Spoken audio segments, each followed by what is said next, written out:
Hey everybody, welcome back. I've been using the Google Pixel 9 Pro Fold for a little while now, and these are my thoughts. I bought this with my own money, and as always, these are my honest opinions. Is it worth your money? Let's get right into it. Let's start with the good, the design, and the build quality. This phone feels premium, and thank goodness it does because, as all of you know, this phone is expensive. You're looking at a foldable wrapped in Gorilla Glass Victus 2 on both the front and back when folded, an aluminum frame, and it's IPX8 rated for water resistance. It's also lighter than the previous Pixel Fold, which is nice. I sure do miss the form factor of the original Pixel Fold though. It was a little bit chubbier and shorter, and I understand why Google switched to the more normal phone dimensions, but using that shorter display with one hand was just amazing.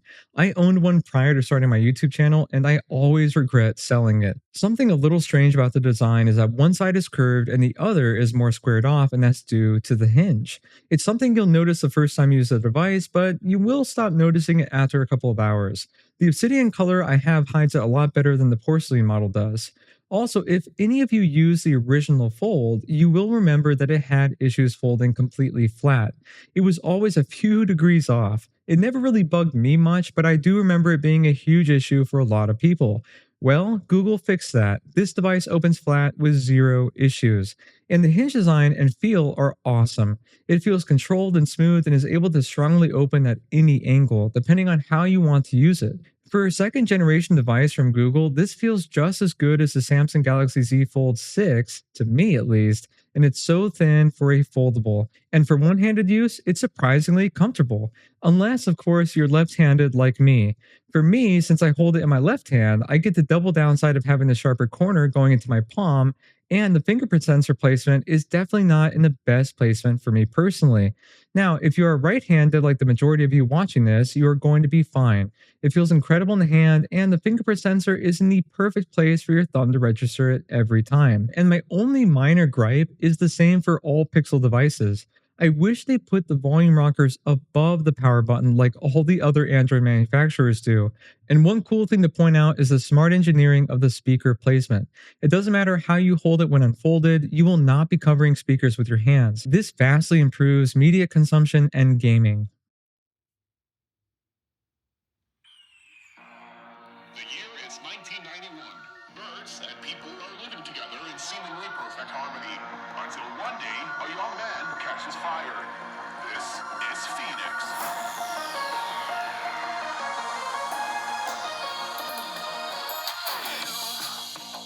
You've been knocked down and got up again. Corner, you're surrounded, no defenders. You've hit your fury and kept it in. But it's time now you ignite and turn to embers. Like a phoenix, you burst in a fire burn. The thirst and desire, you transform right up in a flash. You spread your wings to rise from the ashes. Phoenix, you burst in a fire burn. The thirst and desire, you transform right up in a flash. You spread your wings to rise from the ashes.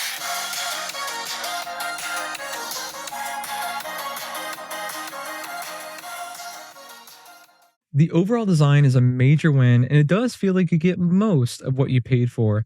And what we all really paid for with this device is an amazing display. The main foldable display is a massive 8-inch LTPO OLED panel with 2076 by 2152 resolution and a peak brightness of 2700 nits. It's just absolutely gorgeous, and the refresh rate scales down to 1 Hz when idle to save battery. This screen is just absolutely beautiful to read a book with, watch a YouTube video, and game on something like on Xbox Game Pass. It doesn't have an under display camera like the Galaxy Foldable, but even with the camera punch out, it's still stunning. Now, onto the front cover display, it's great but not perfect. First, like I mentioned before, I do appreciate that Google made this a full normal phone screen size. This is actually the same size and quality of the non-Pro Pixel 9. You're getting a 6.3-inch OLED panel that gets 120 Hz and gets the same 2700 nits of peak brightness. The one downside is that the display is not an LTPO OLED. like the main display. This means that similar to the Pixel 9, the display is only able to adjust between 60 Hz and 120 Hz, while the main display lets you go from anywhere from 1 Hz to 120 Hz and everything in between, based on what you're going to be doing with your phone. This isn't a deal breaker, but it's something to note. Another potential downside are the bezels on both the front display and the interior display. They are pretty thick, but not horrible. They don't bother me much, but they are noticeably thicker than the Galaxy Z Fold 6, for example. I hope that Google can slim out the bezels slightly on the 10 Pro Fold coming soon. Now, onto the battery life, it is solid, but not mind blowing. With a 4,650 milliamp hour battery, it gets me through a full day of decent use, but it wasn't as much as I was expecting. The Flip 6 I've been using for the last few weeks gave me better battery life and it has a smaller battery. But to be fair, the Pixel 9 Pro Fold does push a bigger screen. I was just hoping that it wasn't mediocre, and unfortunately, this is exactly what it has been for my personal use. Now, for the bad news, the charging speed is just too slow. You get 21 watts wired and only 7.5 watts wireless. Google, this needs to be improved with the 10 series. OnePlus is a good place to start for some inspiration. A full charge takes nearly an hour and a half, and this is ridiculous for a device that came out in 2024, and especially for a device that is this expensive. Now, onto some of the good news. The camera is excellent, only with a couple of drawbacks. You're getting a main sensor of 48 megapixels that does a great job, but not as good as what you will get on the Pro models, even though this is also technically a Pro model. I think it takes respectable shots between outdoor shots in the sun and low light and using night mode, and it also does a great job with good lighting indoors and low light indoors. It's a little soft here and there and lacks the detail you might get on the Pixel 9 Pro and Pro XL, but for a foldable device, I think this looks better than what Samsung and OnePlus offer. Plus, you get a 10.8 megapixel 5 times telephoto, which is true optical zoom that does a fair job in various scenarios.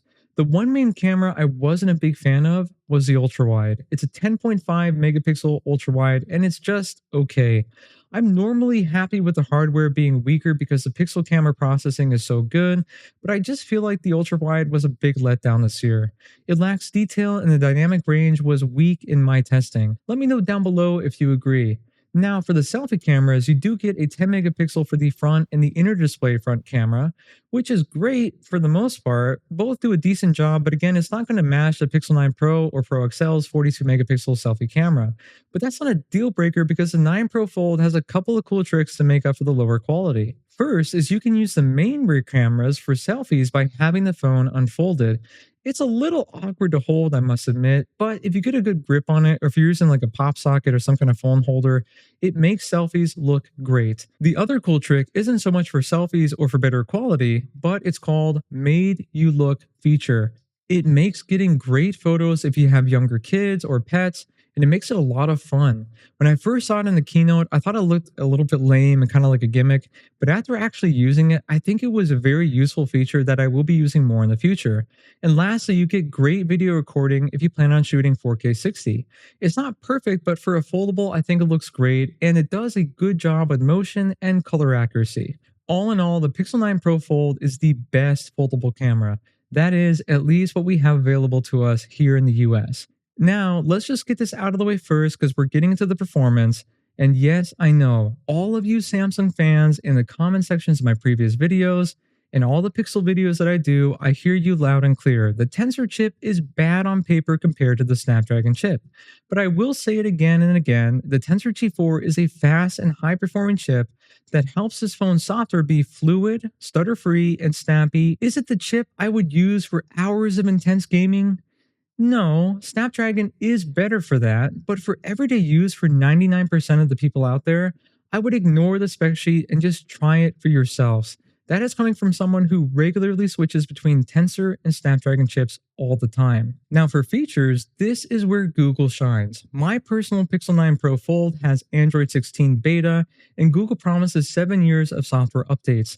That's kind of crazy when you think about it. You get full software support into the year 2032. Now, I don't doubt that the software will be great in 7 years from now, but the hardware, well, based on my personal experience with the original Pixel Fold, I recommend having insurance if you want to keep this long term. But back to the features.